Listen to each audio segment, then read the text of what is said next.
अभी बेटा मैंने ये जो आपको एग्जांपल लेकर के दिखाया है आरएलसी सर्किट, दो तरह के आरएलसी सर्किट हो सकते हैं। अभी मैंने तीनों को ही आर एल एंड सी मतलब रजिस्टर, इंडक्टर एंड कैपेसिटर तीनों को सीरीज में कनेक्ट करके दिखाया हुआ है, इसलिए सीरीज आरएलसी सर्किट है। अगर मैं इनको तीनों को पैरेलली कनेक्ट करके एक सप्लाई के साथ कनेक्ट कर देता हूं तो इन दैट केस हमें क्या दिखेगा, हमें पैरेलल आरएलसी सर्किट मिलेगा। तो दो तरीके से हम यहाँ पे सर्किट डिजाइन कर सकते हैं। पैरेलल वाला एग्जांपल भी हम आगे देखेंगे। अभी फिलहाल सीरीज आरएलसी सर्किट के अंदर हम एक कंडीशन को पढ़ने जा रहे हैं, एक स्टेट को पढ़ने जा रहे हैं जिसको हम बोलते हैं रेजोनेंस स्टेट।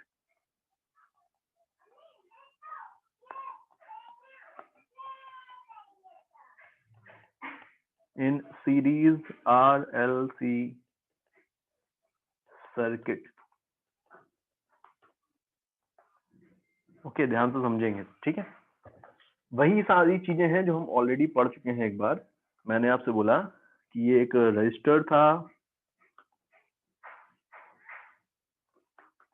ये देखिए एक रजिस्टर, एक इंडक्टर एंड एक कैपेसिटर, तीनों को हमने कनेक्ट कर दिया है सीरीज में एंड एक सप्लाई ले ली है, अल्टरनेटिंग सप्लाई यहाँ पर लगा दी है।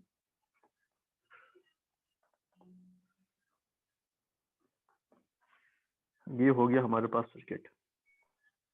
बताइए, ठीक है। आर इस इंडक्टर का जो इंडक्टिव रिएक्टेंस है एंड कैपेसिटर का जो कैपेसिटिव रिएक्टेंस है वो मैंने दिखाया। फ्रीक्वेंसी यहाँ पे जो सोर्स है V वोल्ट का एंड एफ फ्रीक्वेंसी, इसके अक्रॉस VR है, इसके अक्रॉस VL है, इसके अक्रॉस VC है। अभी मैंने सारी इंस्टेंटेनियस वैल्यूज दिखाई हैं। ओके, अगर देखें तो सीरीज सर्किट है इसलिए करंट तीनों में सेम होने वाला है। लेट करंट की इक्वेशन ये है, तो वोल्टेज अक्रॉस द रजिस्टर जो होगा वो सेम फेज में होगा, ऐसे लिखा जाएगा। वोल्टेज अक्रॉस द इंडक्टर जो होगा वो 90 डिग्री फेज आगे होगा। वोल्टेज अक्रॉस द कैपेसिटर जो होगा वो इसमें जाने वाली करंट से 90 डिग्री फेज पीछे होगा। ये इक्वेशन हम पहले भी लिख चुके हैं, ये वापस से मैंने लिख के दिखाई है। अब जब आप फेजर बनाएंगे तो फेजर भी सिमिलरली वही है जो हम पहले भी बना चुके हैं। मैं वापस से एक बार दिखा रहा हूँ ताकि ये आपका रिवीजन हो जाए। ये देखो, ये मैंने ओमेगा टी रेफरेंस लाइन ली है। करंट को मुझे इसी एक्सिस के लॉन्ग दिखाना पड़ेगा। ये देखो, ठीक है बेटा। करंट ये हो गया। वोल्टेज तीन यहाँ पर आपको वेक्टर्स दिख रहे हैं। एक है VR, VL, VC। VL VC में से कौन सा ज्यादा है ये तो अभी हमें क्लियर नहीं होगा, बट हाँ हम एज्यूम जरूर कर सकते हैं कि let VL nought VC nought से ज्यादा है, तो इनका रिजल्टेंट इस तरफ आएगा कहीं। इस रिजल्टेंट को बोल दिया मैंने VL nought difference VC nought, and then इसका हम फर्दर एडिशन करने वाले हैं इस वेक्टर VR नॉट के साथ। तो रिजल्टेंट वोल्टेज जो आया है वो ये आ गया है। अब ये जो रिजल्टेंट वोल्टेज है नेट करंट के साथ कुछ फेज डिफरेंस पे है, ये मैंने फाई एज्यूम कर लिया है ना। ये सारी बातें ऑलरेडी हम कल की क्लास में कर चुके हैं, वापस से भी मैंने आपको दिखाया। अब मैं क्या बोल रहा हूँ कि यहाँ पर अगर आप देखेंगे तो आपको जो वोल्टेज का एक्सप्रेशन मिलता था, वोल्टेज नेट वोल्टेज, वो आपको ऐसे मिल रहा था कुछ VR नॉट का square plus VL nought difference VC not का स्क्वायर। आपको सारे टर्म तो पता ही है कि यहाँ पर VR equal to I into R वाले रिलेशन से ये है, VL is equal to I into XL वाले रिलेशन से ये है, VC is equal to I into XC वाले रिलेशन से ये है। यही तो है ना। तो यहाँ पर जब आप इन वैल्यूज को रिप्लेस करेंगे, I नॉट दोनों तरफ कैंसिल करेंगे, तो आपको फाइनली यहाँ पे जो V नॉट है वो भी इस फॉर्म में दिखता है I इंटू Z। बोलो, तो यहाँ से Z की वैल्यू आपको ये मिली थी कल वाले रिलेशन में। अभी इसको सिंप्लीफाई ही करना है बेटा, सारी वैल्यूज रखेंगे तो आपको ये रिलेशन मिला था, है ना। ओके, बताइए, ठीक है। यहाँ तक ये सारी बातें कर चुके हैं ना। अभी इस रिलेशन को ध्यान से देखिए, इस रिलेशन में मैं बोल रहा हूं कि भाई नेट करंट जो होती है वो तो net voltage upon total impedance इसी के इक्वल है ना, यही रिलेशन तो है ना बेटा। तो नेट करंट जो होती है वो net voltage upon net impedance इनके रेशियो से निकाली जा सकती है। अच्छा, करंट मैक्सिमम कब होगी? करंट मैक्सिमम कब होगी? सप्लाई तो फिक्स्ड है, लेट ये जो सप्लाई है ये फिक्स्ड है, इसकी वोल्टेज को चेंज नहीं कर सकते। हाँ, फ्रीक्वेंसी सपोज अगर हमने कोई ऐसा अरेंजमेंट बना रखा है कि फ्रीक्वेंसी हम अपने अकॉर्डिंगली चेंज कर सकते हैं, तो आपको क्या दिखने वाला है कि बेसिकली Z की वैल्यू फ्रीक्वेंसी पे डिपेंडेंट होती है, क्योंकि XL का मतलब क्या होता है? Omega into L. XC का मतलब क्या होता है? 1 अपॉन ओमेगा इंटू सी। आपको क्या दिख रहा है? ये और ये दोनों ही फ्रीक्वेंसी डिपेंडेंट क्वांटिटीज हैं।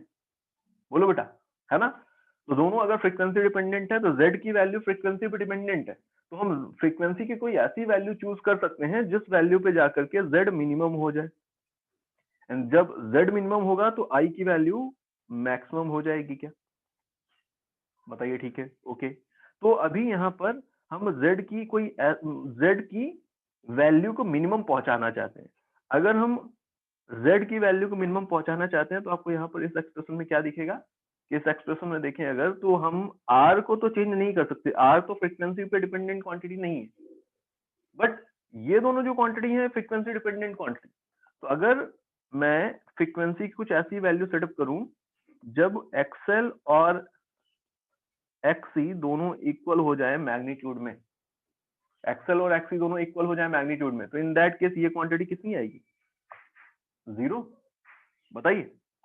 तो अगर मैं लिखूं if XL is equal to XC, that mean omega L is equal to 1 upon omega C, means omega square is equal to 1 upon root LC, या फिर ओमेगा को हम 2 पाई f लिख सकते हैं, तो f is equal to frequency is equal to 1 upon 2 pi root LC, ऐसे लिख सकते हैं।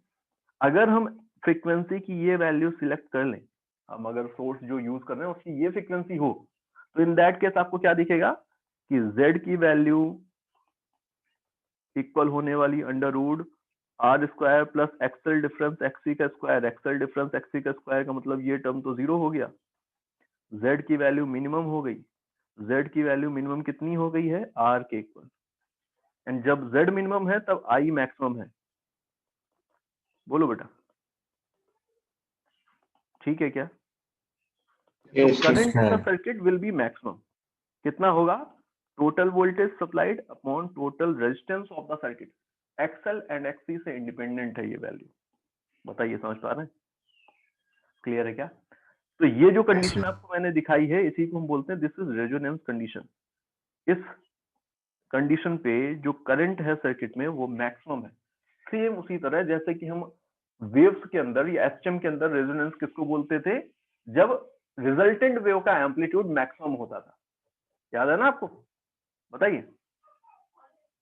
इसके साथ साथ और क्या दिख रहा है मुझे कि बेटा अगर यहाँ पर एक्सल डिफरेंस एक्सी 0 है तो tan फाई क्या होता था? tan फाई, अगर इस ट्रायंगल को देखेंगे आप तो क्या दिख रहा है? tan फाई कितना होगा? तो tan phi XL difference XC upon R हो जाता था ना सॉल्व करने पर। बोलो, अब एक्सल डिफरेंस XC तो 0 है, तो फाई की वैल्यू कितनी आ गई यहाँ पर? ये टर्म तो 0 हो गया ना, ये 0 हो गया, तो ये वैल्यू कितनी आ गई tan फाई की? तो tan फाई की वैल्यू 0 है, मतलब फाई 0 है, मतलब phase difference between V and I will be 0 हो जाएगा, मतलब वोल्टेज करंट के साथ सेम फेज में। अच्छा, अगर एक्सल डिफरेंस XC 0 है तो यहाँ से मुझे ये दिख रहा है, देखो यहाँ पे देखो VC nought and VL not, क्या ये दोनों क्वांटिटीज इक्वल होंगी? आंसर दो बेटा। RHS देखो ना, VC नॉट का RHS देखो ना क्या है? XC into I not. Yes sir. VL not का RHS क्या है? XL into I not. अब आई नॉट तो सेम ही है ना, दोनों XL और XC दोनों में आई नॉट का मल्टीप्लाई किया तो सेम ही तो रहेगा। तो यहाँ से आपको क्या दिख रहा है कि सिर्फ XL और XC ही नहीं बल्कि VL नॉट और VC नॉट भी आपस में इक्वल है। एंड अगर ऐसा है तो यहाँ से आप इस रिलेशन को देखेंगे तो भी आपको एक आइडिया लग रहा है कि जो टोटल वोल्टेज है वो भी VR0 के ही इक्वल हो गया है सॉल्व करने पर। तो रेजोनेंस कंडीशन में टोटल वोल्टेज रेजिस्टेंस के अक्रॉस ही आपको मिलने वाला है। समझ पा रहे हैं? टोटल वोल्टेज का मतलब यहाँ पर जो भी आपने सप्लाई की उतना ही वोल्टेज आपको रेजिस्टेंस के अक्रॉस मिलने वाला है। ठीक है, क्लियर? बताइए। yes, अगर मैं इस रेजोनेंस कंडीशन के साथ फेजर को ड्रॉ करता तो आपको क्या दिखता है कि VL0 एंड VC0 तो दोनों इक्वल है ना? बोलो। तो मैं डायग्राम को भी चेंज कर रहा हूँ। इन दैट केस ये वाला वेक्टर तो 0 आ गया है।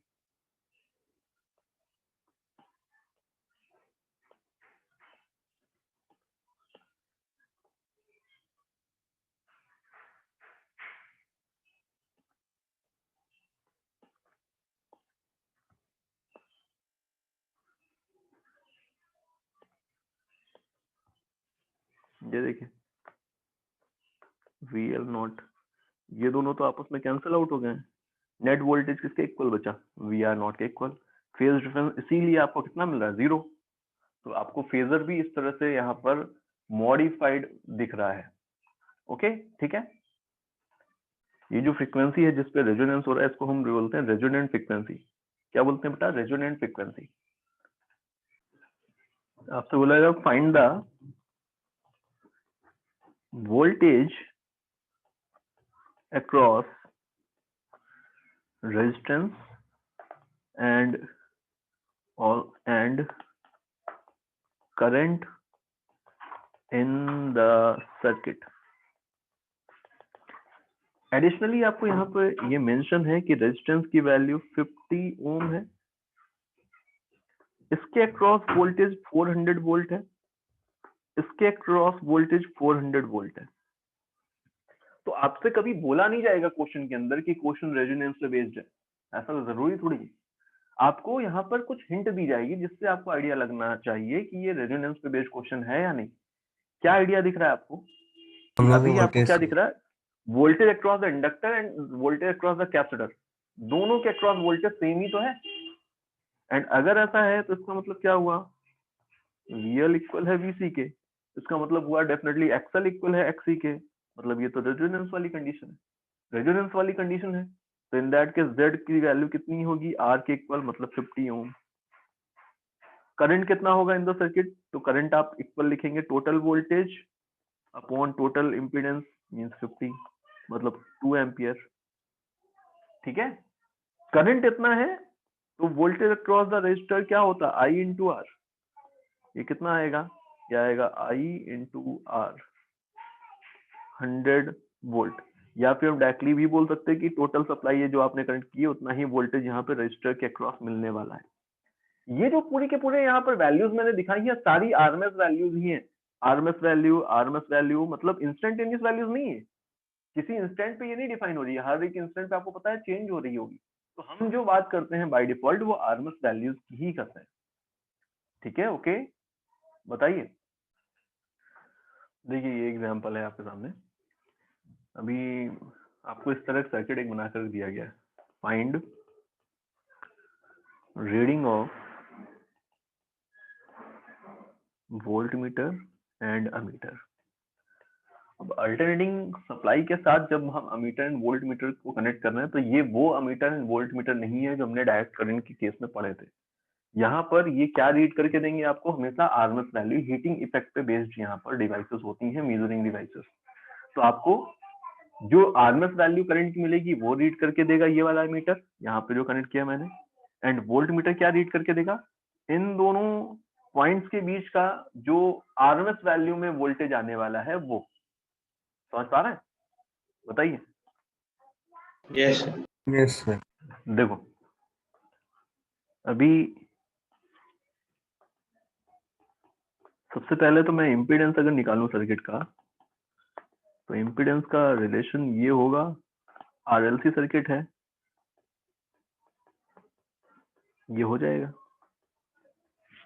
इसमें वैल्यूज रखते हैं तो ये है 10, ये है 20 माइनस 10, कितना आया ये तो ये भी 10 है, ये भी 10 है, तो 10√2 ओम। इतना आ गया Z की वैल्यू इतनी है, तो बताओ सर्किट में करंट कितना फ्लो होगा। आरएमएस वैल्यू चाहिए हमको, तो हम बोलेंगे V, देखो आरएमएस वैल्यू चाहिए तो ये होगा V RMS अपॉन Z। तो आई आरएमएस इक्वल होने वाला है वी आरएमएस। वी आरएमएस की वैल्यू कितनी है बेटा, तो वी आरएमएस की वैल्यू यहाँ पर आपको दिख रही है 50/√2। बोलो इतनी तो होती है, 50/√2 डिवाइडेड बाय 10√2। अभी यहाँ पर ये जो है ये पीक वैल्यू गिवन है आपको, तो इसका आरएमएस वैल्यू मैंने ली है। अभी कितना आएगा ये, तो ये कितना बन रहा है बेटा, तो 5/2, 5/2 means 2.5 ampere will be the answer. ये फर्स्ट पार्ट का आंसर है। सेकंड पार्ट में हमें क्या बताना है, हमें बताना है VL एंड VC का डिफरेंस। तो हमें जो रीडिंग देनी है, रीडिंग ऑफ वोल्ट मीटर, अगर आप देखेंगे तो रीडिंग ऑफ वोल्ट मीटर कितनी आने वाली, VL difference VC। RMS value ही चाहिए, तो हम आरएमएस वैल्यू कैसे निकाल सकते हैं, I RMS multiplied by VL multiplied by XL difference XC कर देते हैं। आई आरएमएस की वैल्यू 5/2, XL डिफरेंस XC की वैल्यू 20 माइनस 10 मीन्स 10। कितना आ गया ये, तो 50/2 25 वोल्ट। बोलो ठीक है, ओके। देखिए अब रेजोनेंस ही चल रहा है, सीरीज रेजोनेंस ही हम पढ़ रहे हैं, उसके अंदर कुछ प्रॉपर्टीज और देखना है। जैसे कि एक ग्राफ में प्लॉट कर रहा हूं सीरीज आरएलसी सर्किट के लिए, variation of current with frequency of the source, मतलब फ्रीक्वेंसी ऑफ द सप्लाई, ठीक है। तो इसके लिए हम एक ग्राफ प्लॉट करने जा रहे हैं। देखिए ऐसा कुछ ग्राफ आपको मिलने वाला है।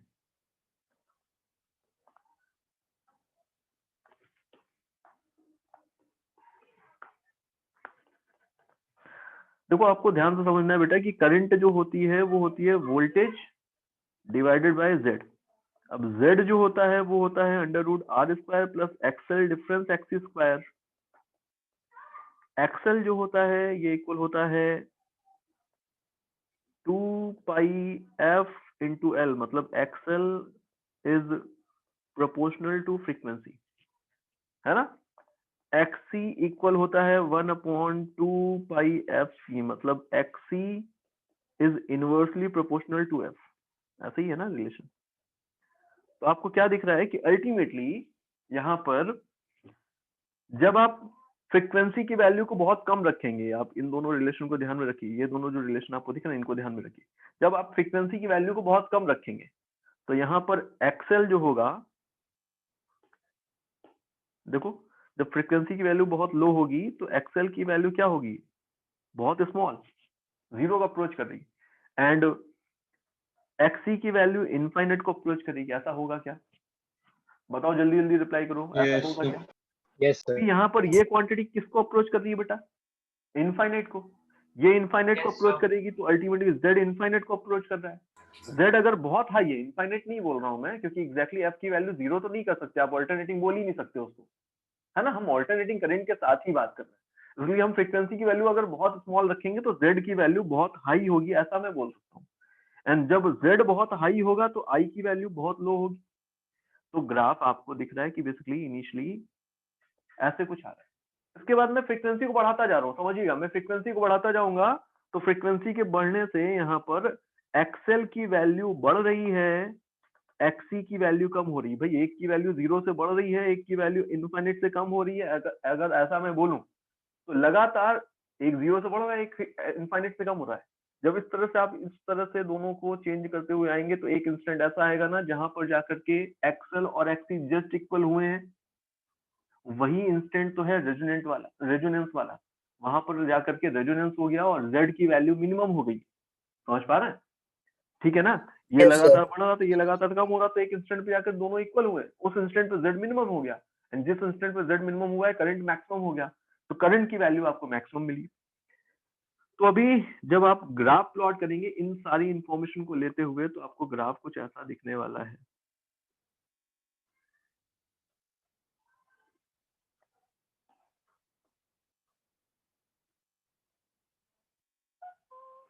देखिए आपको कुछ ऐसा ग्राफ मिलेगा, समझ पा रहे हैं बेटा?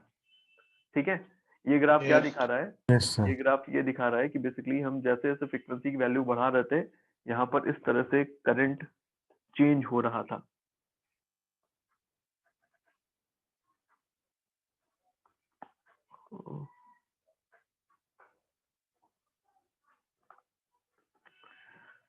ओके, हाँ, अगर आप फ्रीक्वेंसी 0 कर देंगे तो डेफिनेटली ये इस पॉइंट से ही पास होने वाला है, बट हम 0 नहीं कर सकते, ऑल्टरनेटिंग करंट की बात कर रहे हैं ना।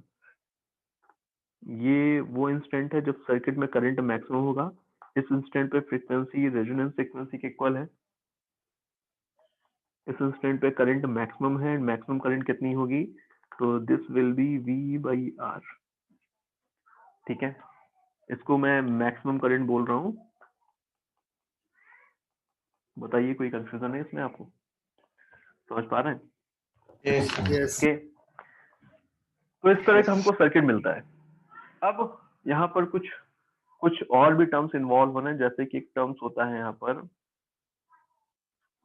देखिए एक टर्म यहाँ पर होता है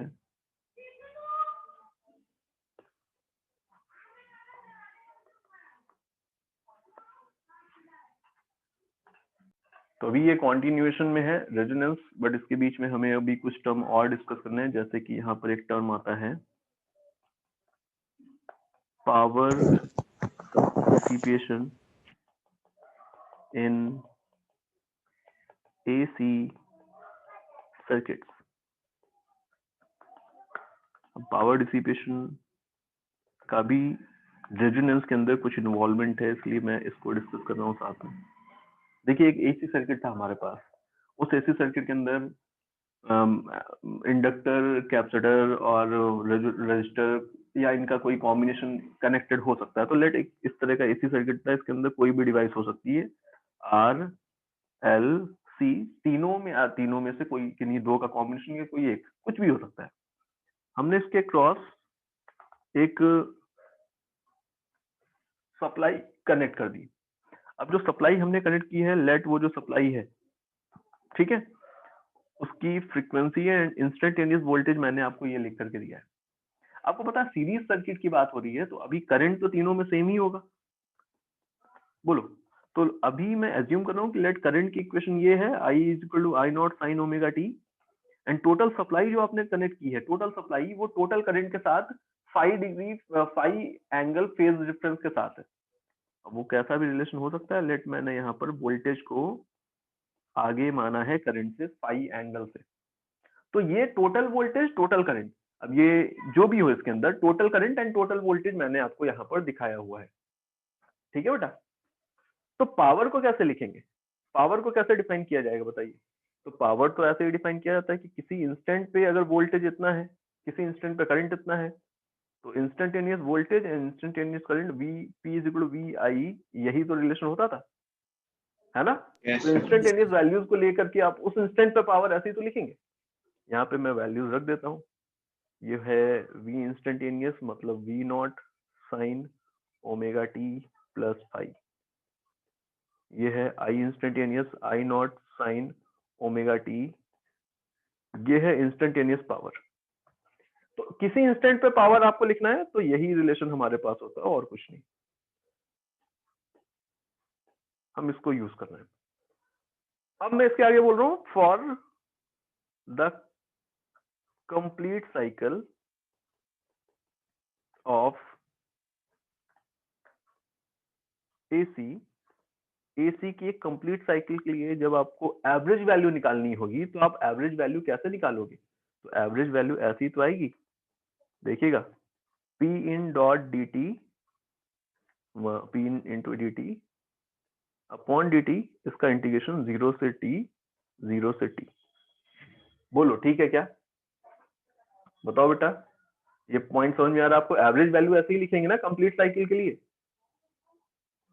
ओके, Yes. ये जो Yes, आपको sir. रिलेशन दिख रहा है, इस रिलेशन के अंदर मैं P इंस्टेंटेनियस की वैल्यू रिप्लेस करता हूँ।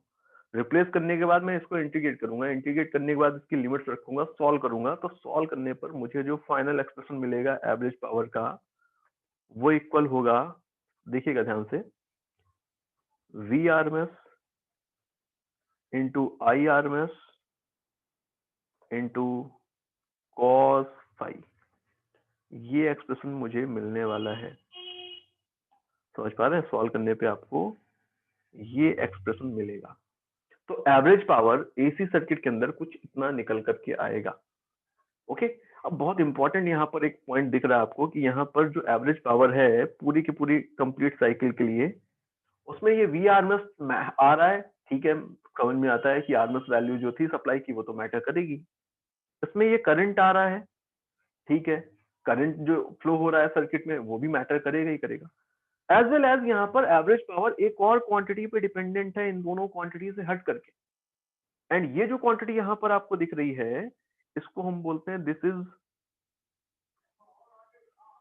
Power factor of the circuit. क्या है बेटा? ये पावर फैक्टर है। क्यों हमने इसको ये नाम दिया हुआ है? क्योंकि इस पावर सर्किट के अंदर कितना पावर डिसिपेशन हो रहा था वो इस क्वांटिटी पे भी डिपेंडेंट है, वी एंड आई के साथ साथ, इसलिए हमने इसको पावर फैक्टर ही नाम दे दिया। Okay, clear?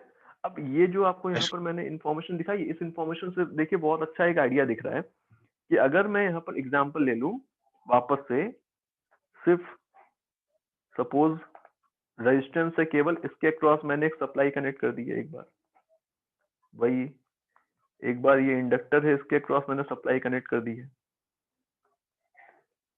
एक बार ये कैपेसिटर है इसके अक्रॉस मैंने सप्लाई कनेक्ट कर दी है, सिर्फ यही है। तो आपको यहाँ पर इंपॉर्टेंट पॉइंट क्या दिखने वाला है कि इस केस में आई एंड वी दोनों के बीच में जो फेज डिफरेंस होता है ना, कितना होता है? 0। इसके केस में फेज डिफरेंस जो होता है वो कितना होता है? Plus 90 degree. इसके केस में फेज डिफरेंस जो होता है वो कितना होता है? माइनस 90 डिग्री, है ना? तो जब आप cos फाई लिखेंगे, फेज डिफरेंस मतलब वोल्टेज एंड करंट के बीच के फेज डिफरेंस की बात हो रही है। यहाँ पर फाई क्या था बेटा? यहाँ पर फाई क्या है? करंट एंड वोल्टेज के बीच का फेज डिफरेंस, है ना? तो अभी जब आप केवल रेजिस्टेंस की बात करेंगे तो केवल रेजिस्टेंस के केस में आपको क्या दिख रहा है? फेज डिफरेंस 0 था, तो cos फाई की वैल्यू आपको 1 मिलने वाली है मैक्सिमम।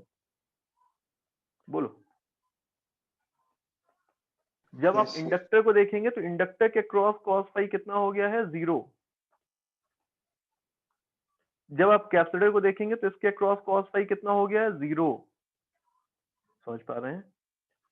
तो ये इंफॉर्मेशन हमें क्या दिख रही है? हमें ये इंफॉर्मेशन यहाँ से मिल रही है कि जब आप सिर्फ इस सर्किट के अंदर पावर डिसिपेशन लिखते हैं, लेट आपको यहाँ पर वैल्यूज पता है, तो आप जब पावर एवरेज पावर देखेंगे तो average power V RMS I RMS into 0 बन जाएगा। क्या मतलब? एवरेज पावर आपको कितनी मिलेगी बेटा? 0। मतलब अल्टीमेटली किसी एसी सर्किट के अंदर जो कैपेसिटर है उसके अक्रॉस टोटल पावर जो कंजम्पशन हो रहा है वो 0 है। वो क्या कर रहा है? कैपेसिटर एसी की एक हाफ साइकिल में चार्ज हो रहा है, अगली हाफ साइकिल में डिस्चार्ज हो रहा है, तो लगातार वो एनर्जी को एब्जॉर्ब करता है, देन उतनी एनर्जी वो वापस से रिलीज कर देता है। तो net energy consumption by the capacitor या फिर किसी भी तरह का energy loss across the capacitor नहीं हो रहा है। समझ पा रहे हैं? ठीक है, इसी तरह से इंडक्टर के साथ भी सेम चीज है। इंडक्टर में भी जब आप एवरेज पावर लिखेंगे तो पावर फैक्टर 0 है, इसलिए इसके अक्रॉस भी एवरेज पावर आपको 0 मिलेगा। मतलब इंडक्टर भी किसी तरह का एनर्जी का लॉस नहीं हो रहा है अक्रॉस द इंडक्टर। ओके, हाँ, जब आप रजिस्टर की बात करेंगे तो रजिस्टर के क्रॉस ऐसा नहीं है। अगर यहाँ पर V वोल्ट की सप्लाई आपने कनेक्ट कर रखी थी एंड करंट I जा रहा था, आरएमएस वैल्यू ही मैं एज्यूम कर रहा हूँ लेट, तो V इंटू आई इंटू कॉस फाई मीन्स 1, तो V आरएमएस आई आरएमएस इन दोनों के प्रोडक्ट के इक्वल यहाँ पर एवरेज पावर आपको अक्रॉस द रजिस्टर मिलेगी। मतलब इस रेट से एनर्जी का डिसिपेशन हो रहा है अक्रॉस द रजिस्टर। समझ पा रहे हैं? क्लियर? ओके बेटा, अब हम अगर तीनों का कॉम्बिनेशन बनाएंगे तो भी यहाँ पर कोई फर्क पड़ने वाला नहीं। तीनों की इंडिविजुअल जो प्रॉपर्टी है एसी सर्किट के साथ, जो बिहेवियर है वो चेंज नहीं होगा। ठीक है, ओके, तो अभी यहाँ पर हम जो सर्किट देख रहे थे, variation of I with F, इस सर्किट के अंदर भी सेम चीज यहाँ पर आपको दिखने वाली है। Okay, 1 minute. अब देखते हैं आगे, यहाँ पर आपको पावर वाला रिलेशन भी यहाँ पर आपको साथ में लेकर के चलना है। क्या हो रहा है देखिए, आपको दिखेगा कि जिस इंस्टेंट पर भाई पावर के रिलेशन हम बेटा दो यूज कर सकते हैं। अगर आपको ये क्लियर हो गया कि इंडक्टर एंड कैपेसिटर किसी भी तरह का एनर्जी का लॉस नहीं करते हैं, तो अब आपको ये क्लियर हो गया कि आरएलसी सर्किट के अंदर हम पावर को देन एक ऐसे फॉर्म में भी तो लिख सकते हैं। देखो कैसे बेटा, यहाँ पर रजिस्टर है, रजिस्टर के अक्रॉस ही पावर का लॉस होने वाला है, तो आई स्क्वायर आर, ऐसे भी तो लिखा जा सकता है भाई, V R M S into I R M S into cos phi, ऐसे ही तो लिखते हैं ना। तो अभी यहाँ पर मैंने क्या बोला है कि हम सिर्फ रजिस्टर के क्रॉस जब देख रहे हैं तो हम सीधे रजिस्टर के लिए ये रिलेशन लगा देते हैं, आई स्क्वायर आर। तो आपको क्या दिखेगा, जिस इंस्टेंट पे करंट मैक्सिमम है उस इंस्टेंट पे पावर का डिसिपेशन भी सर्किट में मैक्सिमम होगा। जब करंट कम है तब पावर का डिसिपेशन भी सर्किट में कम होगा। ये मुझे यहाँ से एक पॉइंट दिख रहा है, बताइए क्या आपको ये पॉइंट क्लियर हुआ? अगर हो गया Yes. तो अच्छी बात है, नहीं तो मैं रिलेशन ही लिख के दिखा देता हूँ कि सपोज वी सप्लाई हमने कनेक्ट की थी तो V R M S, I supply connect की थी, आई करंट फ्लो हो रही तो उसकी RMS value into cos pi, यही है ना एवरेज पावर। वी आरएमएस की वैल्यू कितनी होगी, तो वी आरएमएस की वैल्यू होगी टोटल वोल्टेज, इसको ऐसे ही रहने दो, आई की वैल्यू मैं लिख रहा हूँ। आई की वैल्यू कितनी होगी बेटा, तो आई की वैल्यू होगी वी आरएमएस अपॉन जेड, यही होगी ना। कॉस फाई की वैल्यू कितनी होगी, कॉस फाई की वैल्यू अगर देखेंगे आप सर्किट से तो आर बाई जेड होगी, ये हमने कल भी निकाल करके देखा था। देखो वापस से मैं दिखा रहा हूँ, इस सर्किट को देखो, इस सर्किट के अंदर कॉस पाई लिखोगे तो क्या लिखोगे, cos pi V R not upon V nought, यही लिखेंगे, बोलो बेटा, Yes. Sir. ठीक है ना। तो V R not upon V naught लिखेंगे, वी आर नॉट का मतलब I into R and V naught का मतलब आई इंटू जेड, तो कॉस पाई क्या बनेगा, आर बाई जेड। ठीक है, ये हमने इसके पहले यहाँ पर लिखा था, यहाँ पर लिखा था मैंने, ठीक है बेटा। तो R by Z is the power factor, तो यहाँ पर मैंने इसको आर बाई जेड ही लिख दिया है। तो ये क्या बन रहा है, ये बन रहा है V R M S upon Z का स्क्वायर इंटू आर, ये बन रहा है ना। टोटल वोल्टेज अपॉन जेड मतलब टोटल करंट की आरएमएस वैल्यू, तो ये क्या लिखा है, I RMS square into R. इस फॉर्म में भी हम एवरेज पावर लिख सकते हैं, अभी जो मैंने आपको बात बताई थी वही पॉइंट है ये। क्या आप चाहें अगर तो ये फॉर्मूला लगाएं, आप अगर चाहें तो आपको ये तो पता ही है कि यहाँ पर इंडक्टर एंड कैपेसिटर कोई एनर्जी का कंजम्पशन नहीं कर रहे हैं, तो अल्टीमेटली एनर्जी कहाँ पे कंज्यूम हो रही है, रजिस्टर के क्रॉस। कितनी एनर्जी कंज्यूम हो रही है, तो आई आरएमएस, यही तो होती है इफेक्टिव वैल्यू करंट की, तो I RMS square into R, I square R वाला रिलेशन है। बताइए ठीक है, ये बात समझ में आ रही है आपको? Yes. तो अभी यहाँ पर इस रिलेशन से क्या दिख रहा है कि जब आप करंट को मैक्सिमम कर देंगे तब आपको पावर भी मैक्सिमम मिलेगा। तो ये जो फ्रीक्वेंसी आपको दिख रही है, इस फ्रीक्वेंसी के करस्पॉन्डिंग जो पावर है सर्किट में वो मैक्सिमम है, ठीक है ना बेटा, मैक्सिमम पावर फ्रीक्वेंसी है ये। इस इंस्टेंट पर आपको मैक्सिमम पावर मिल रहा है। कितना होगा मैक्सिमम पावर, अगर मैं मैक्सिमम पावर लिखूं तो मैक्सिमम पावर कितनी होगी बेटा, तो वी, देखो मैक्सिमम पावर कितनी होगी, तो आई मैक्सिमम का square into are.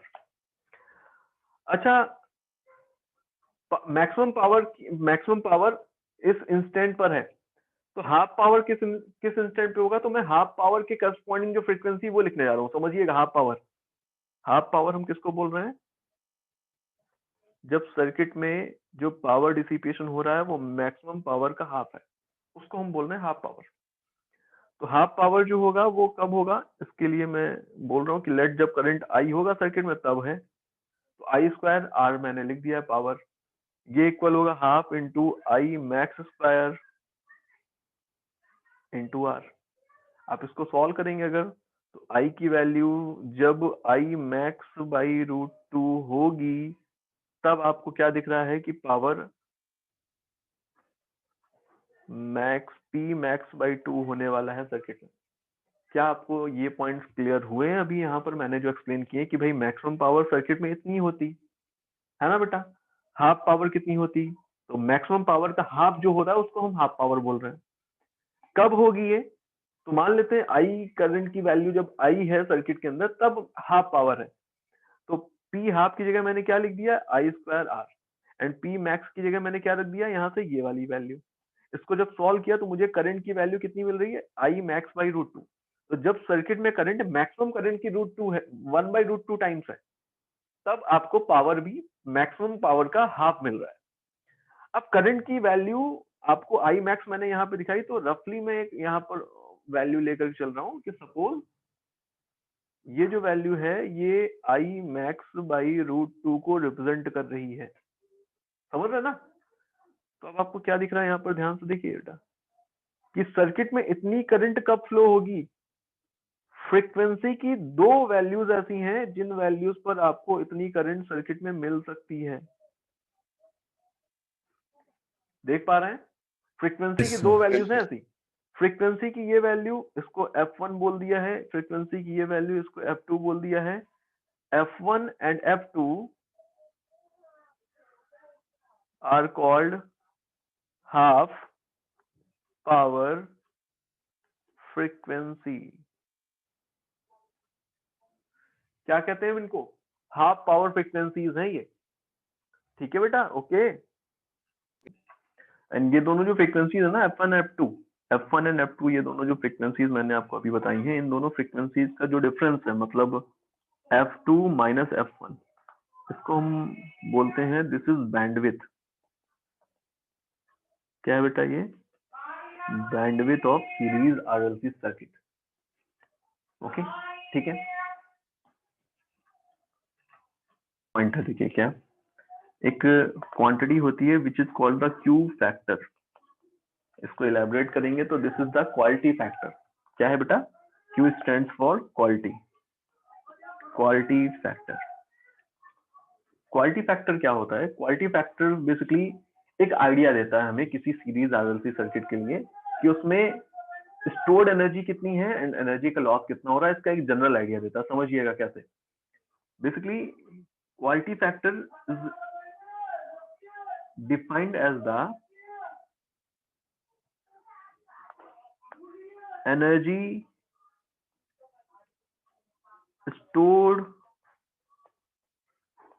per cycle divided by the energy lost per cycle। अब ये है क्या, एनर्जी स्टोर्ड पर साइकिल, एनर्जी स्टोर्ड पर साइकिल, इसका क्या मतलब हुआ, आपको यहाँ पर समझना पड़ेगा कि अगर किसी आरएलसी सर्किट की बात कर रहे हैं, देखिएगा लॉजिक समझिएगा क्या है इसमें। किसी आरएलसी सर्किट की अगर हम बात कर रहे हैं तो उस आरएलसी सर्किट में क्या हो रहा है कि हमने बोला कि जो कैपेसिटर है एंड जो इंडक्टर है ये किसी भी तरह का एनर्जी का लॉस नहीं करते। हाँ, रेजोनेंस की कंडीशन में ये हमें जरूर पता है कि अगर यहाँ पर देखें करंट दोनों में ही सेम जा रहा है, तो अगर आप इसको इस तरह से लिखें, देखिए पावर लॉस जो हो रहा है सर्किट में, पावर लॉस वो आई स्क्वायर इंटू आर के इक्वल है ना, एंड पावर लॉस ये है। और अगर एनर्जी स्टोर्ड पर साइकिल इन यूनिट टाइम अगर देखेंगे, मतलब जिस तरह से पावर हम लिख रहे हैं ना, तो ये एनर्जी पर सेकंड है ना, वैसे ही एनर्जी स्टोर्ड पर सेकंड पर साइकिल। इसको अगर आप देखेंगे तो इसको हम लिखते हैं this is I square XL के इक्वल है। किसके इक्वल, आई स्क्वायर एक्सएल। इसको समझते हैं, देखिए ये थोड़ा सा यहाँ पे कंफ्यूज करता है कई बार स्टूडेंट्स को। क्या हो रहा है कि बेटा ये जो इंडक्टर है एंड ये जो कैपेसिटर है, ये दोनों ही एनर्जी को स्टोर करते हैं, एनर्जी को रिलीज करते हैं। इसको बहुत अच्छे समझिए, मैं एक एग्जांपल ले रहा हूँ। सपोज यहाँ पे जो रजिस्टर है वो एक साइकिल में, सिर्फ ये एग्जांपल है, वैल्यूज प्रैक्टिकली डिफरेंट हो सकती है। मैंने बोला ये जो रजिस्टर है ये पर साइकिल 2 जूल का हीट लॉस यहाँ पर हो रहा है या पावर लॉस यहाँ पर हो रहा है, ठीक है ओके। मान लेते हैं रजिस्टर के अक्रॉस कितना 2 जूल हीट लॉस पर साइकिल हो रहा है। अब ये जो इंडक्टर है ये जो कैपेसिटर है, ये तो एनर्जी को रिलीज क्या कर रहे हैं, स्टोर कर रहे हैं, रिलीज कर रहे हैं। इनका लिए एग्जांपल ले लेता हूँ कि सपोज ये जो कैपेसिटर है ये 1 joule energy first half cycle में स्टोर करता है, सेकंड हाफ साइकिल में रिलीज कर देता है। ये जो इंडक्टर होगा ना, इसकी भी उतनी ही पावर, ये भी उतनी ही एनर्जी स्टोर कर रहा होगा रेजोनेंस कंडीशन में जितना कि कैपेसिटर। मतलब अगर ये 1 joule energy first half cycle में स्टोर करता है, सेकंड हाफ साइकिल में रिलीज करता है, तो ये इंडक्टर भी कुछ ऐसा ही कर रहा है। एक हाफ साइकिल में ये 1 जूल स्टोर कर रहा है, नेक्स्ट हाफ साइकिल में ये 1 जूल रिलीज कर रहा है। समझ पा रहे हैं? यहां तक आपको ये पॉइंट क्लियर हुआ जो मैंने अभी आपको एक्सप्लेन किया? दोनों का जो एनर्जी स्टोरिंग कैपेसिटी होगी रेजोनेंस कंडीशन में सेम ही होगी, क्योंकि दोनों के लिए एक्सएल और एक्सी सेम ही है। एक्सएल और एक्सी सेम है, इसलिए आई स्क्वायर एक्सएल और आई स्क्वायर एक्सी के रिलेशन से मैं बोल रहा हूँ कि ये दोनों के लिए सेम ही है। बट फर्क किस बात का आ रहा है? फर्क इस बात का आ रहा है कि ये अगर ये फर्स्ट हाफ साइकिल में ये एनर्जी को स्टोर कर रहा है, सेकंड हाफ साइकिल में ये एनर्जी को रिलीज कर रहा है, तो इंडक्टर के साथ उल्टा हो रहा होगा। इंडक्टर फर्स्ट हाफ साइकिल में रिलीज कर रहा होगा, सेकंड हाफ साइकिल में स्टोर कर रहा होगा। क्या आपको ये पॉइंट क्लियर हुआ? दोनों का जो फेज है वो डिफरेंट है और 180 डिग्री के फेज में है दोनों। तो जब एक रिलीज कर रहा है तो दूसरा स्टोर कर रहा है, जब दूसरा रिलीज कर रहा है तो फर्स्ट वाला स्टोर कर रहा है। समझ पा रहे हैं? तो अल्टीमेटली सर्किट में कितनी एनर्जी पर साइकिल स्टोर हुई है बताओ? 1 जूल ही तो हुई टोटल। वही 1 जूल तो है, पहले इसने स्टोर की, फिर इसने इसको दे दी, अगली हाफ साइकिल इसके पास थी, फिर वापस से नेक्स्ट हाफ साइकिल में ये इसके पास आ गई, फिर वापस से ये नेक्स्ट हाफ साइकिल में इसके पास चली गई। समझ पा रहे हैं क्या ये बात? बताइए। Yes sir. पक्का है? वही एनर्जी, सेम एनर्जी, कभी इसके पास है, कभी उसके पास है, फिर इसके पास, फिर उसके पास, फिर इसके पास, फिर उसके पास, तो इस तरह से उतनी ही अमाउंट ऑफ एनर्जी है, वो दोनों के बीच में यहाँ पर इस तरह से चेंज हो रही है। तो अगर आपसे पूछा जाए कि टोटल एनर्जी कितनी स्टोर है, तो टोटल एनर्जी हम ऐसे ही लिखते हैं, देखिए कैसे, आई स्क्वायर इंटू एक्सएल आप लिख सकते हैं, या फिर इसको आई स्क्वायर इंटू एक्सी लिख सकते हैं, दोनों इक्वल होते हैं। ठीक है? एनर्जी का लॉस कितना हो रहा है पर साइकिल, तो आई स्क्वायर इंटू आर। ये जो रिलेशन आपको दिख रहा है ना, इस रिलेशन से क्या दिख रहा है आपको? आई स्क्वायर से आई स्क्वायर तो कैंसिल हो गया, क्या बना है? This is XL by R. आप इसको एक्सी बाई आर भी बोल सकते हैं, सिर्फ रेजोनेंस के लिए ही यहाँ पर जो वैल्यूज होंगी वही हम यहाँ पर लेंगे। बाकी अलग फ्रीक्वेंसीज पे आपको पता है कि एक्सएल और एक्सी की वैल्यूज अलग अलग होंगी, सिर्फ रेजोनेंस फ्रीक्वेंसी पे ये दोनों इक्वल होते हैं, इस तरह से यहाँ पर लिखा है मैंने। ठीक है? ओके, आप यहाँ पर चाहें तो वैल्यूज रिप्लेस कर सकते हैं, एक्सएल की वैल्यू रख सकते हैं 2 पाई एफ एल, या फिर आप चाहें तो एक्सी की वैल्यू रख सकते हैं 1/2 pi F C into R. F की वैल्यू रेजोनेंट फ्रीक्वेंसी के इक्वल है। ठीक है बेटा? ओके, कोई कंफ्यूजन है इसमें यहाँ तक तो बताइए। देन इस फॉर्मूले के अंदर मैं रेजोनेंस फ्रीक्वेंसी की वैल्यू लिख सकता हूँ। रेजोनेंस फ्रीक्वेंसी कितनी होती थी? 1/2 pi under root L C होती थी ना। तो यहाँ पर अगर आप इस वैल्यू को रख देंगे तो ये क्या होने वाला है? 2 पाई से 2 पाई कैंसिल होगा, 1/r रूट एल बाई सी बन जाएगा। यहाँ पर रेजोनेंस की फ्रीक्वेंसी की वैल्यू मैंने रख दी है, तो ये रिलेशन इस फॉर्म में आपको दिखने लगेगा। ठीक है क्या? बताइए। Okay, yes sir. तो ये है क्यू फैक्टर, इसको हम बोलते हैं क्यू फैक्टर। इससे हमको एक आइडिया मिलता है, क्यू फैक्टर की वैल्यू जितनी ज्यादा आपको दिखेगा कि एनर्जी लॉस्ट से के कंपेरेटिवली एनर्जी स्टोर्ड का रेशियो यहाँ पर बढ़ता जाएगा, है ना? क्यू फैक्टर बढ़ रहा है मतलब एनर्जी ज्यादा स्टोर हो रही है as compare to the energy loss जो हो रहा है उसके। समझ पा रहे हैं? तो जनरल आइडिया यहाँ पर हमें सर्किट के बारे में मिल जाता है। ओके, देन दूसरा पॉइंट यहाँ पर है कि यहाँ पर क्यू फैक्टर को एक और तरीके से डिफाइन किया जाता है। कैसे डिफाइन किया जाता है? देखिए यहाँ पर resonant frequency divided by bandwidth, इसका रिलेशन तो अभी यहाँ पर नहीं है हमारे पास, बट अभी यहाँ पर आप इसको समझिए कैसे डिफाइन किया हमने। Resonant frequency divided by bandwidth, ये भी एक फॉर्मूला आपको याद रखना है, इस पे बेस्ड क्वेश्चंस भी आपको दिख सकते हैं। ठीक है बेटा? ओके, अभी मैंने ये जो लास्ट वाला रिलेशन क्वालिटी फैक्टर का बताया है, ये कहाँ से आया ये तो नहीं बताया, बट हाँ इसको अभी मान लीजिए कि ये होता है। अब इसका क्या यूज है, इसकी हेल्प से हम एक चीज और डिफाइन कर सकते हैं। देखिए समझिए, मैं अगर बेटा यहाँ पर एक ऐसा सर्किट ड्रॉ करूं, देखो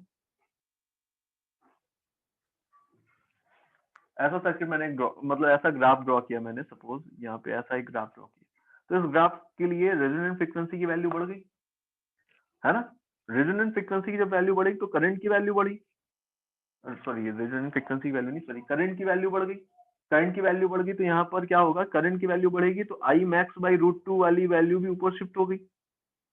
बोलो बेटा। और जब ये दोनों ऊपर शिफ्ट हो जाएंगी तो यहाँ पर आपको दिखेगा कि जो बैंडविड्थ है वो पहले से और कम हो जाएगी। अलग से अगर मैं ग्राफ बना करके दिखाऊं आपको तो शायद ज्यादा बेहतर होगा। वापस से देखो, मैं यहाँ पर दिखा देता हूँ आपको। ये पहली बार में मैंने सर्किट जो था उसके लिए ग्राफ प्लॉट किया तो ग्राफ ऐसा आया। ये थी मैक्सिमम करंट, ये थी आई मैक्स बाई √2। आई मैक्स √2 के करस्पॉन्डिंग जो फ्रीक्वेंसीज थी वो थी f1 f2, एंड यहाँ से यहाँ तक आपको दिख रहा था बैंडविड्थ, ये थी रेजोनेंट फ्रीक्वेंसी। हमने क्या किया, हमने किसी भी मैकेनिज्म के थ्रू हमने ग्राफ को थोड़ा सा शार्प कर दिया। सपोज मैंने ग्राफ को थोड़ा सा शार्प कर दिया, ध्यान समझिएगा। अब रेजोनेंस फ्रीक्वेंसी एल एंड सी की वैल्यूज पे डिपेंड करती है। हमने सपोज अगर एल एंड सी की वैल्यू चेंज नहीं की तो रेजोनेंस फ्रीक्वेंसी चेंज नहीं हुई। हाँ, नया ग्राफ ऐसा है तो अब आई मैक्स इसको बोल रहे हैं हम लोग। आई मैक्स बाई √2 भी अब थोड़ा सा ऊपर शिफ्ट हो गया होगा, तो सपोज यहाँ पर आ गया आई मैक्स बाई √2 नया वाला। तो अब क्या दिखेगा आपको कि यहाँ पर जो रेजोनेंट फ्रीक्वेंसीज है बेटा वो भी चेंज हो गई। देखो यहाँ पर इसके करस्पॉन्डिंग जो रेजोनेंट फ्रीक्वेंसी है ये है अब f1, ये है f2, ठीक है क्या। बैंडविड्थ पहले से कम हो गई क्या, बताओ बताओ बेटा, बैंडविड्थ पहले से कम हो गई क्या। तो जब Yes, हम यहाँ sir. पर ग्राफ का जो ये पीक है उसको शार्प करेंगे और तो उसकी वजह से आपको दिखेगा बैंडविड्थ कम हो जाएगी। तो पहले जो क्वालिटी फैक्टर था सर्किट का वो रेजोनेंट फ्रीक्वेंसी अपॉन बैंडविड्थ के इक्वल था, इनिशियली जो बैंडविड्थ थी। अब जो नया क्वालिटी फैक्टर है उसको आप कैसे लिखोगे, तो आप देख रहे हो कि भाई रेजोनेंट फ्रीक्वेंसी चेंज नहीं हुई लेकिन हाँ बैंडविड्थ पहले से कम हो गई, तो डेफिनेटली क्वालिटी फैक्टर पहले से बढ़ गया। तो इसी चीज को रिवर्स ऑर्डर में देखिए कि अगर दो आरएलसी सर्किट थे आपके पास, उसमें से एक का क्वालिटी फैक्टर हाई है, इसका मतलब क्या हुआ कि जब आप उसका ग्राफ प्लॉट करेंगे आई वर्सेस एफ, तो उसका शार्पनेस उसमें ज्यादा आपको मिल रही होगी, या उसमें इस तरह से यहाँ पर ये वाले जो आपको डायग्राम मैंने दिखाए हैं दोनों, उसमें क्या दिख रहा है कि ये हाई क्वालिटी फैक्टर को रिप्रेजेंट कर रहा है ये वाला ग्राफ। समझ पा रहे ना, बताओ। Yes, sir. Yes. इसका क्वालिटी फैक्टर लो है, तो क्वालिटी फैक्टर को और यहाँ पर आप इस पॉइंट से भी याद रखें, it increases with the increase in sharpness of IF graph। ठीक है, ओके। चलो अब इसके बाद एक टर्म है मैग्निफिकेशन। मैग्निफिकेशन इसको भी देखते हैं, समझिए मैग्निफिकेशन क्या है। भाई रेजोनेंस कंडीशन में अगर आप देखेंगे तो एट रेजोनेंस VL और VC दोनों इक्वल होते हैं ना। अभी मैंने रेजोनेंस कंडीशन में क्वालिटी फैक्टर की बात बोली थी, क्यू XL अपॉन R लिख सकते हैं या फिर XC अपॉन R लिख सकते हैं, लिख सकते हैं ना बेटा। यहां से देखेंगे तो XL की वैल्यू कितनी आ रही है, XL की value I into R, XL की वैल्यू Q इंटू R आ रही है क्या, बोलो बेटा। एंड ऐसे ही Yes, sir. XC की वैल्यू भी Q इंटू R ही आ रही है क्या, आ रही है ना। Yes, दोनों sir. पूरी इक्वेशन में I का मल्टीप्लाई कर दीजिए, I का मल्टीप्लाई करेंगे तो क्या बनेगा, I into XL, I into XC, Q into I into R, ये बनेगा। बताइए जल्दी से, ये क्या लिखा है VL, ये क्या लिखा है VC, एंड ये क्या लिखा है Q, और ये क्या लिखा है, बताओ कोई बताएगा ये क्या लिखा है। आपको पता है रेजोनेंस कंडीशन पे टोटल वोल्टेज जो होता है वो रजिस्टर के क्रॉस ही होता है, तो ये VR है बेसिकली, बट टोटल वोल्टेज तो VR के ही इक्वल होता है ना। तो आप क्या बोलोगे, this is the total supply जो आपने लगाई है, देख पा रहे हैं? बताइए, ठीक है ना? Yes, समझ पा रहे हैं? तो आपको क्या दिखेगा कि रेजोनेंस कंडीशन में इंडक्टर एंड कैपेसिटर दोनों के क्रॉस जो वोल्टेज होता है वो टोटल सप्लाइड वोल्टेज का Q टाइम्स हो जाता है। और अगर Q की वैल्यू मोर देन 1 है, अगर आपने कोई ऐसा सर्किट लिया है जिसमें Q की वैल्यू मोर देन 1 है, Q की वैल्यू मोर देन 1 तो बनाना बहुत आसान है ना, बस आपको एक्सेल R से ज्यादा रखना है। तो इन दैट केस आपको क्या दिखेगा कि voltage across the inductor and capacitor supplied voltage से भी ज्यादा है। तो इसी को तो हम बोल रहे हैं कि वोल्टेज का क्या हो चुका है, मैग्निफिकेशन हो चुका है। कितना कितना मैग्नीफाई हो चुका है? तो आप अगर मैग्निफिकेशन फैक्टर डिफाइन करेंगे तो मैग्निफिकेशन फैक्टर इक्वल होगा सर्किट के Q फैक्टर के इक्वल। बताइए क्या ये पॉइंट आपको क्लियर हुआ? ठीक है ना? yes, sir. अगर Q की वैल्यू 5 होती तो 5 टाइम्स हो चुका है voltage across the capacitor and inductor supplied voltage का। ठीक है बेटा? ओके। Yes.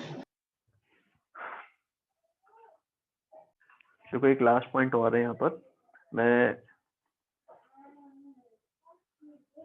ZF ग्राफ बनाने जा रहा हूँ सीरीज RLC सर्किट के लिए ही।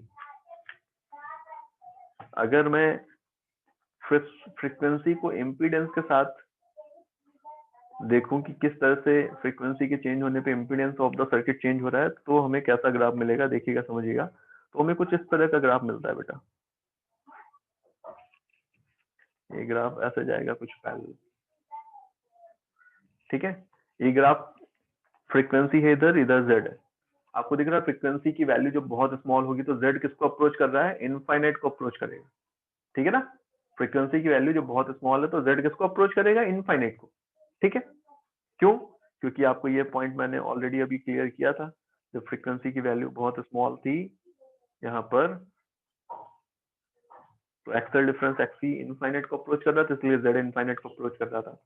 हाँ, जब हम फ्रीक्वेंसी को धीरे धीरे कम करेंगे तो फ्रीक्वेंसी को धीरे धीरे सॉरी जीरो से धीरे धीरे मतलब स्मॉल से हम धीरे धीरे बढ़ाएंगे तो फ्रीक्वेंसी के बढ़ने से एक्सेल बढ़ रहा होगा एंड XC कम हो रहा होगा। अब जब ऐसा होता जाएगा तो एक वैल्यू ऐसी आएगी फ्रीक्वेंसी की जिसपे जाकर के एक्सेल और XC दोनों इक्वल हो गए होंगे। एक्सेल और XC जब इक्वल होंगे उसको हम रेजोनेंस फ्रीक्वेंसी बोल रहे हैं। उस इंस्टेंट पे Z मिनिमम होगा, मिनिमम किसके इक्वल होगा? R के। तो ये वो वैल्यू मैंने दिखाई है जहां पर फ्रीक्वेंसी रेजोनेंट फ्रीक्वेंसी इक्वल है। इस इंस्टेंट पे जो आपको Z मिल रहा है वो मिनिमम है। मिनिमम कितना? R के इक्वल। बोलो ठीक है, समझ पा रहे हैं? हाँ, इंपॉर्टेंट पॉइंट ये नहीं, इंपॉर्टेंट पॉइंट तो इसके आगे है। ये सारे पॉइंट तो हम ऑलरेडी बात कर ही चुके हैं। रेजोनेंस फ्रीक्वेंसी, रेजोनेंट फ्रीक्वेंसी के पहले जो भी वैल्यूज थी फ्रीक्वेंसी की, अगर आप उनमें से कोई वैल्यू सेट करेंगी सोर्स की तो आपको क्या इंफॉर्मेशन दिखने वाली है? तो आप क्या बोलेंगे? समझिएगा, फ्रीक्वेंसी की वैल्यू रेजोनेंट फ्रीक्वेंसी से कम है तो डेफिनेटली एक्सेल अभी XC से कम होगा। बोलो बेटा भाई, अगर फ्रीक्वेंसी की वैल्यू FR पे जाकर के एक्सेल XC के इक्वल होता है तो FR से कम वैल्यू अगर आप लेंगे तो एक्सेल तो अभी XC से कम ही है ना। बोलो बेटा। Yes, sir. समझ पा रहे हैं ये बात? सर तो अभी फ्रीक्वेंसी की इन वैल्यूज पे जो सर्किट होगा उसमें कैपेसिटर जो है, कैपेसिटर उसके अक्रॉस जो वोल्टेज होगा, देखो मैं लिख देता हूँ, for the frequency below resonant frequency, मैं यहाँ पे मेंशन कर देता हूँ XL is less than XC so that VL is less than VC। अब जब आप फेजर बनाएंगे तो फेजर में आपको क्या दिखेगा? VL से ज्यादा है VC, तो आपको VL डिफरेंस VC की डायरेक्शन इस बार इधर मिलेगी क्या? VR इधर मिलेगा क्या? इनका रिजल्टेंट इधर आएगा क्या? करंट तो इधर होगा, तो आपको क्या दिखेगा? टोटल वोल्टेज जो है वोल्टेज करंट से लैग करने वाला है। बताइए क्या ये पॉइंट आपको क्लियर हुआ? वोल्टेज क्या करेगा? करंट से लैग करेगा, करंट के पीछे होगा। तो यहाँ पर मैं लिख देता हूँ V लैग्स बिहाइंड I। और अगर वोल्टेज करंट से लैग कर रहा है तो हम ऐसे सर्किट को बोलते हैं कि सर्किट का जो नेचर है वो कैपेसिटिव है, क्योंकि कैपेसिटर की प्रॉपर्टी होती है वोल्टेज को लैग कराने की। तो आप बोलेंगे कैपेसिटिव नेचर है सर्किट का। ओके बेटा, ओके। देन अगर फ्रीक्वेंसी की वैल्यू हम रेजोनेंट फ्रीक्वेंसी ज्यादा कर दें तो क्या होगा? अब जैसे जैसे आप फ्रीक्वेंसी बढ़ा रहे तो वैसे वैसे एक्सी कम होता जा रहा था, एक्सएल बढ़ता जा रहा था, रेजोनेंट फ्रीक्वेंसी भी जाके दोनों इक्वल हुए। एंड फर्दर अगर आपने फ्रीक्वेंसी बढ़ा दी तो एक्सी और कम हो गया, एक्सएल और ज्यादा हो गया, तो इस बार एक्सएल ज्यादा हो चुका होगा एक्सी से, वीएल ज्यादा हो चुका होगा वीसी से। एंड अगर वीएल वीसी से ज्यादा हो गया है तो फेजर डायग्राम ऐसा ही तो बनेगा जैसा हमने यहाँ पर हर जगह बनाया हुआ है। बताइए, ये वाला फेजर डायग्राम बनेगा बेटा? इसमें वीएल वीसी से ज्यादा है तो इसके अकॉर्डिंगली वोल्टेज जो आया था वो करंट के कंपेरेटिवली लीड कर रहा था। तो आपको क्या दिखेगा कि वोल्टेज करंट को लीड करेगा। लीड कराने की प्रॉपर्टी किसकी होती थी? इंडक्टर की। तो सर्किट में अगर आप देखेंगे तो करंट लैग करने वाला, इस बार V लीड्स I। तो अभी फ्रीक्वेंसी की इन वैल्यूज के लिए सर्किट का नेचर इंडक्टिव होने वाला है, तो आप बोलेंगे सर्किट इंडक्टिव नेचर का है। हाँ, अगर हम जस्ट रेजोनेंस फ्रीक्वेंसी की बात करें तो हम क्या बोलेंगे? तो रेजोनेंट फ्रीक्वेंसी पर V and I are in same phase. And ये प्रॉपर्टी किसकी होती है सेम फेज वाली? बताओ, रजिस्टर की। तो इस फ्रीक्वेंसी पे, इस पर्टिकुलर फ्रीक्वेंसी पे सर्किट का नेचर कैसा है? तो रजिस्टिव नेचर है सर्किट का। ठीक है क्या? Yes, बोलो sir. बेटा। तो रजिस्टिव नेचर होगा। बताइए, समझ पा रहे हैं? ओके, ठीक है। Yes, sir. अभी हमने जो पावर का एक्सप्रेशन देखा है, पावर का एक्सप्रेशन वो था, एवरेज पावर की बात कर रहा हूं मैं, V R M S I R M S into cos phi. ध्यान से समझना बेटा। सपोज किसी एसी सर्किट के लिए, अब कोई भी एसी सर्किट हो सकता है, मैंने ऐसा एज्यूम किया था ना कि करंट ये है, ये जो रिलेशन मैंने डेराइव किया था, आपको ये ध्यान होगा अगर, तो यहाँ पर मैंने करंट की इक्वेशन ये ली हुई थी मैंने, I is equal to I not sine omega T. And voltage की इक्वेशन मैंने क्या ली हुई थी? V is equal to V naught sine omega T plus five. यही तो था ना? तो वोल्टेज ये है, सपोज देख रहे हैं ना, let this is voltage, and इनके बीच में ये है फेज डिफरेंस। ठीक है बेटा, this is the phase difference.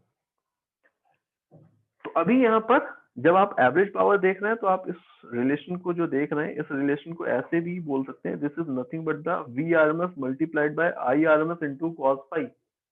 अभी यहाँ पर जो आरएमएस वैल्यूज हैं, इनमें मैं इनको ऐसे भी लिख सकता हूँ, V nought by root two, I nought by root two, है ना? तो आपको पता है जो पीक वैल्यूज के लिए जो फेजर बनता है, उसी फेजर से हम आरएमएस वैल्यू के लिए भी रिलेशन डिराइव कर सकते हैं। V nought by root one by root two से ही तो मल्टीप्लाई करना होता पूरी इक्वेशन में, ये ऑलरेडी हमने बात की थी। तो अभी मैं इस रिलेशन को क्या बोल रहा हूँ कि अगर मैं इस करंट के कॉम्पोनेंट करूं, देखना ध्यान से, मैंने क्या किया बेटा, इस करंट के कंपोनेंट कर दिया। वेक्टर्स है ना, एक बार फेजर ड्रॉ करने के बाद हम और कुछ नहीं बोलते, हम क्या बोलते हैं? ये वेक्टर्स है। तो मैं कंपोनेंट कर रहा हूं इसके।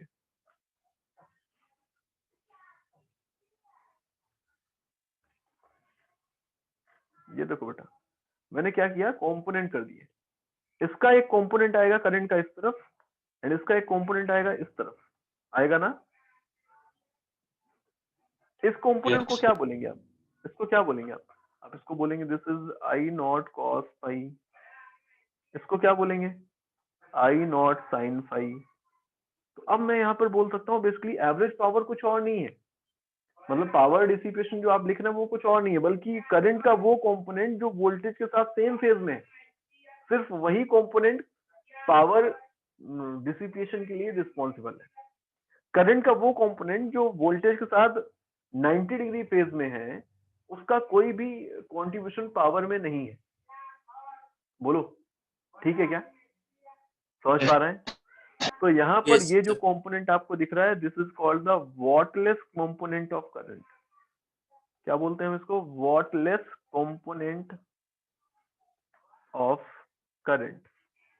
एंड ये जो आपको दिख रहा है इसको हम बोलेंगे this is wattful component of current. तो हम बात कर रहे थे वॉटलेस करंट की, समझ पा रहे हैं? आपसे पूछा जाए व्हाट इज वॉटलेस करंट, तो आप इस तरह के एक फेजर डायग्राम बना सकते हैं, उसके साथ में आप इस तरह से इसको रिप्रेजेंट कर सकते हैं। वॉटलेस कंपोनेंट करंट का वो कंपोनेंट है जिसका पावर डिसिपेशन में कोई भी कंट्रीब्यूशन नहीं होता है। वोल्टेज के साथ 90 डिग्री फेज पे जो कंपोनेंट आएगा करंट का, that is the wattless component. ठीक है बेटा? ओके। Yes.